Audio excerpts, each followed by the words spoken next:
ವರ್ಷ ಈಗ 5 ವರ್ಷ ಕಾಂಗ್ರೆಸ್ ಅಧಿಕಾರ ನಡೆಸುತ್ತೆ ಅಂತ ಬಂತು, 3 ವರ್ಷ ಸಿದ್ದರಾಮಯ್ಯ ಅವರು ನಡೆಸಿದ್ರು, ಈಗ ಡಿ ಕೆ ಸಾಹೇಬರು ಬಂದಿದ್ದಾರೆ. ಹೇಗಿರುತ್ತೆ ಅವ್ರ ಅಧಿಕಾರ, ಹೇಗಿದೆ ಇವ್ರ ಅಧಿಕಾರ ಮುಂದಕ್ಕೆ ಹೇಗಿರುತ್ತೆ? ನನ್ಗನ್ಸೋ ಪ್ರಕಾರ ಯಾರೇ ಬರ್ಲಿ ಯಾರೇ ಬರ್ದಿರೋ ಹೋಗ್ಲಿ ಸಾಮಾಜಿಕವಾಗಿ ಅಥವಾ ಎಲ್ಲ ಜನರು ಕಷ್ಟಪಡೋದು ಪಡ್ತಾನೆ ಇದೀವಿ. ಯಾರು ಬಂದು ಯಾರು ಬರ್ದಿರೋ ಹೋಗ್ಲಿ ದುಡಿಯೋರು ದುಡಿತಾನೆ ಇದೀವಿ. Good point. ಒಂದು ಬಸ್ ಫ್ರೀ ಕೊಟ್ರ, ರೇಷನ್ ಅಥವಾ ಪೆಟ್ರೋಲ್ ಜಾಸ್ತಿ ಮಾಡಿದ್ರು, ನಾವು ಕಷ್ಟಪಡೋದು ಪಡ್ತಾನೆ ಇದೀವಿ. ಗೌರ್ಮೆಂಟ್ ನಮ್ಗೇನೋ ಹೆಲ್ಪ್ ಮಾಡ್ಬಿಡುತ್ತೆ, ನಮ್ಮ ಲೈಫ್ನ ಸರಿ ಮಾಡ್ಬಿಡತ್ತೆ, ಅದೆಲ್ಲ ಬರೀ ಮೂರ್ಖತನ ಅನ್ಸುತ್ತೆ. ಈಗ ಯೂತ್ಸ್ ಅಷ್ಟೇ ಎಷ್ಟು ಜನ ಕೆಲಸ ಇಲ್ದಿರ ಒದ್ದಾಡ್ತಾ ಇದೀವಿ. ಅದರಲ್ಲಿ ವಾರ್ ಅಂತೆ, ನಾವು ಓದ್ಬೇಕಾದ್ರೆ ಕೊರೋನಾ, ನಾವಿನ್ನೇನು ಈಗ ಯಾರಾದ್ರೂ ಮದ್ವೆ ಆಗ್ತಿದ್ರೆ ಡೈವರ್ಸ್ ರೇಟ್ ಜಾಸ್ತಿ, ಇನ್ನು ನಾವು ಕರೆಕ್ಟಾಗಿ ಪ್ಲೇಸ್ಮೆಂಟ್ ಹೋಗೋಣ ವಾರ್ ಅಂದ್ರೆ ಓಕೆ. ಅದ್ರ ಬಗ್ಗೆ ಯೋಚನೆ ಮಾಡೋಕ್ಕಿಂತ ಯಾವುದೇ ಪೊಲಿಟಿಷಿಯನ್ ಬರಲಿ ಮ್ಯಾಮ್, ಪ್ರಾಬ್ಲಮ್ಗೆ ಇನ್ನೊಂದು ಪ್ರಾಬ್ಲಮ್ ಸೃಷ್ಟಿ ಮಾಡಬೇಡಿ. ಪ್ರಾಬ್ಲಮ್ ಏನಿದೆ ಅಂತ ಫಸ್ಟ್ ಪಬ್ಲಿಕಲ್ ಆಗಿ ಅನಲೈಸ್ ಮಾಡಿ. ಕೆಲಸ ಸಿಗ್ತಿಲ್ಲ ಅಂದ್ರೆ ಏನ್ ಸಿಗ್ತಿಲ್ಲ, ಅಯ್ಯೋ ಪಾಪ್ಯುಲೇಷನ್ ಜಾಸ್ತಿ ಆಗೋದು ಕೆಲಸ ಸಿಗ್ತಿಲ್ಲ, ಅದಲ್ಲ, ಸ್ಕಿಲ್ ಇಲ್ಲ, ಎಲ್ಲ ಔಟ್ಡೇಟೆಡ್ ಸಿಲೆಬಸ್. ಎಷ್ಟು ಜನಕ್ಕೆ ಎ ಯೂಸ್ ಮಾಡಕ್ ಬರುತ್ತೆ? ಎ ಅಂದ್ರೆ ಚಾಟ್ ಜಿಪಿಟಿ ತೆಗಿತಾರೆ. ಎಷ್ಟು ಜನ ಕುತ್ಕೊಂಡು ನಿಜವಾಗ್ಲೂ ಹೋಮ್ ವರ್ಕ್ ಸಾಲ್ವ್ ಮಾಡೋಕೆ ಕೇಪಬಿಲಿಟಿ ಇದೆ?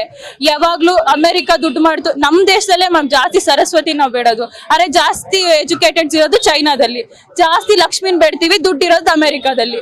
ಅದೇನ್ ಮಾತಂತ ಹೇಳಿದ್ರಿ ಸರ್ ನೀವು? Really hats off sir, hats off. ದಯವಿಟ್ಟು ಏನೋ ಮೂರ್ಖತನವಾಗಿ ಮಾಡಬೇಡಿ. ಯೋಚನೆ ಮಾಡಿ, ನಮ್ ಲೈಫ್ ಹೆಂಗಿರತ್ತೆ, ನಾವ್ ಸ್ಕಿಲ್ ತಗೊಂಡ್ರೆ ಕೆಲಸ ಸಿಗೋದು. ಯಾವ ಗೌರ್ಮೆಂಟ್ ಬಂದು ನಮ್ ಲೈಫ್ ಚೇಂಜ್ ಮಾಡುತ್ತೋ ಇಲ್ವೋ ಗೊತ್ತಿಲ್ಲ, ನಮ್ ಲೈಫ್ ನ ನಾವೇ ಚೇಂಜ್ ಮಾಡ್ಕೋಬೇಕಷ್ಟೇ. ಯಾರೇ ಬಂದ್ರು ಅವ್ರವ್ರ ಮನೆಗಳಿಗೆ ಸೇಫ್ ಮಾಡ್ಕೊಳ್ಳೋದೇ ನೋಡ್ಬೇಕು. ಎಲ್ರು ಮನುಷ್ಯರೇ, ನಾನ್ ಹೋದ್ರೆ ನಮ್ ಮನೆಗ್ ಯೂಸು.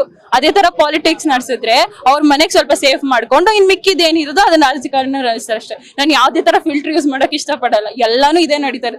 ಯಾವ್ದೇ ಗೌರ್ಮೆಂಟ್ ತಗೊಳ್ಳಿ, ಬಿಟ್ಟಿ ಭಾಗ್ಯ ಕೊಟ್ರು ಅವ್ರು ನಮ್ ಕೈಯಿಂದ ಕಿತ್ಕೊಂಡು ಇನ್ನೊಂದ್ ಕಡೆಯಿಂದ ದಾನ ಮಾಡ್ತಿದಾರೆ ಅಷ್ಟೇ. ಹಂಗೋರ್ ದಾನ ಮಾಡೋಷ್ಟು ಕರುಣೆ ಇದ್ಬಿಟ್ಟಿದ್ರೆ ನಮ್ ದೇಶ ಇನ್ನೂ ಎಲ್ಲೋ ಹೋಗ್ಬಿಟ್ಟಿರೋದು. ಅವ್ರು ಹೇಳಿದ್ರು ನ್ಯಾಯ ಆಯ್ತಾ ಕಣ್ರೆ.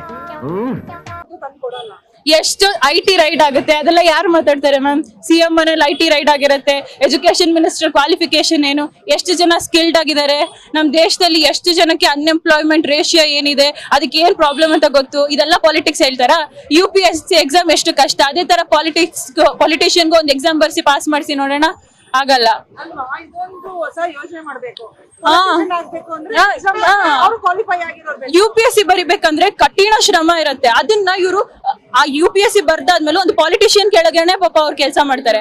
ಪಾಲಿಟಿಷಿಯನ್ ಆಗೋಕ್ಕಿಂತ ಒಂದು ಎಕ್ಸಾಮ್ ಅಂತ ಕ್ವಾಲಿಫೈ ಮಾಡಿ ಅದ್ರಲ್ಲಿ ಅವ್ರು ಪಾಸ್ ಆಗ್ತಾರೆ ಅಂದ್ರೆ ಅವಾಗ ನಮ್ ದೇಶನ ಇಷ್ಟು ಜನ ಎಜುಕೇಟೆಡ್ಸ್ ನ ಆಡೋ ಒಬ್ರು ಅವ್ರು ಎಜುಕೇಟೆಡ್ ಇಲ್ಲ ಅಂತ ನಮ್ಗೆ ಹೆಂಗ್ ಗೊತ್ತಾಗುತ್ತೆ? ಯಾವ ತರ ಎಜುಕೇಶನ್ ಬೇಕಪ್ಪ ಅವ್ರಿಗೆ? Ma'am basic education ma'am.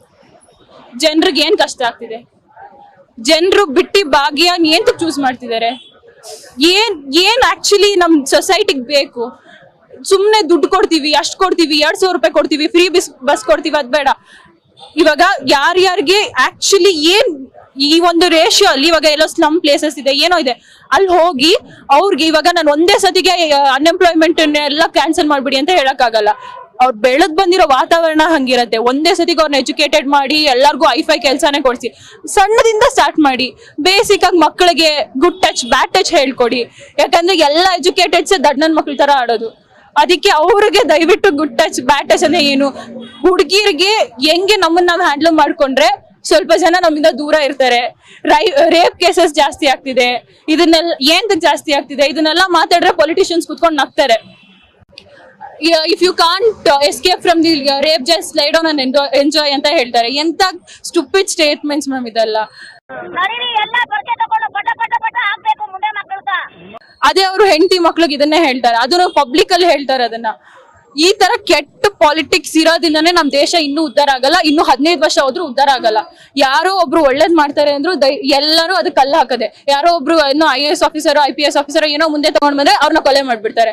ಹೇಳಿದ್ರೆ ಓ ಏನಾಯ್ತು ಏನೋ ಗೊತ್ತಿಲ್ಲ, ಹೆಂಗ್ ಕೊಲೆ ಆಯ್ತು ನಮಗ್ ಗೊತ್ತಿಲ್ಲ ಅಂತ. ಯಾರ ಹತ್ರನು ಏನೋ ದಾಖಲೆಗಳಿಲ್ಲ. ದಯವಿಟ್ಟು ಯಾವ್ದೇ ತರ ಏನೇ ಪ್ರಾಬ್ಲಮ್ ಸಾಲ್ವ್ ಮಾಡ್ತೀರಾ ಅಂದ್ರು ಪಬ್ಲಿಕ್ ಆಗಿ ಏನ್ ಬೇಕು ಅಂತ ಅರ್ಥ ಮಾಡ್ಕೊಡಿ.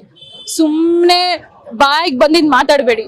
ಎಜುಕೇಟೆಡ್ಸ್ ಇದಾರೆ, ಕ್ವೆಶನ್ ಮಾಡ್ತಾರೆ. ಕ್ವೆಶನ್ ಮಾಡಿದ್ರೆ ಅರ್ಥ ಮಾಡ್ಕೊಂಡು ಉತ್ತರ ಕೊಡೋಕಾರು ನಿಮ್ಗೆ ಎಜುಕೇಶನ್ ಬೇಕಲ್ವಾ? ಅದಕ್ಕೆ ನೀವ್ ಹೇಳ್ತಾ ಇರೋದು ಕ್ವಾಲಿಫೈ ಸರ್ಕಾರ ಬೇಕು. ಕ್ವಾಲಿಫೈ ನಿಮ್ಗೆ ನಿಮ್ಮ ಅಪ್ಪ ಮುತ್ತಜ್ಜ ತಾತ ಎಲ್ಲ ಆಳಿದಾರೆ, ನನಗೆ ಅದಕ್ಕೆ ಸೀಟ್ ಬೇಕು ಆಗಲ್ಲ. ನೀನ್ ಕರೆಕ್ಟ್ ಆಗಿ ನಿನ್ಗೆ ಕ್ವಾಲಿಫಿಕೇಶನ್ ಇದೆಯಾ? 1000 ಜನ ನಡೆಸೋ ಯೋಗ್ಯತೆ ಇದೆಯಾ? ಲೀಡರ್ಶಿಪ್ ಕ್ವಾಲಿಟೀಸ್ ಇದೆಯಾ? ಒಬ್ರು ನಿನ್ನ ಹತ್ರ ಕಷ್ಟ ಅಂತ ಬಂದ್ರೆ ಅವ್ರು ನಿಜವಾಗ್ಲೂ ಕಷ್ಟ ಪಡ್ತಿದಾರ, ಇಲ್ಲ ನಿನ್ನ ಹತ್ರ ಫೇಕ್ ಮಾಡ್ತಿದಾರ ಅನ್ನೋ ಅಬಿಲಿಟಿ ಇದೆಯಾ? ಇಲ್ಲ ಸ್ಕಿಲ್ ಏನಾದ್ರು ಇದೆಯಾ ನಿನ್ಗೆ? ಇಷ್ಟ ಜನ ಬಂದ್ರೆ ನನ್ ಕೈಲಿ ಹ್ಯಾಂಡಲ್ ಮಾಡಕ್ಕಾಗುತ್ತಾ? ಇಷ್ಟೆಲ್ಲ ನಿಂಗಿದ್ರೆ ದಯವಿಟ್ಟು ಯಾವುದೇ ರಾಜಕಾರಣಿಗಳಾದ್ರೂ ನೀಟಾಗಿ ನಮ್ ಸರ್ಕಾರ ನಡೆಸಿ. ಸಾಧ್ಯ ಇಲ್ಲ ಈಗ. ಯಾಕೆ ಆಗಲ್ಲ. ಏನಾಯ್ತು? ಆಗಲ್ಲ ಅದೇ ಏನಾಯ್ತು? ಆಗಲ್ಲ, ಬೇಡ ಅದು ಆಗಲ್ಲ. ಯಾಕೆ ಬೇಡ?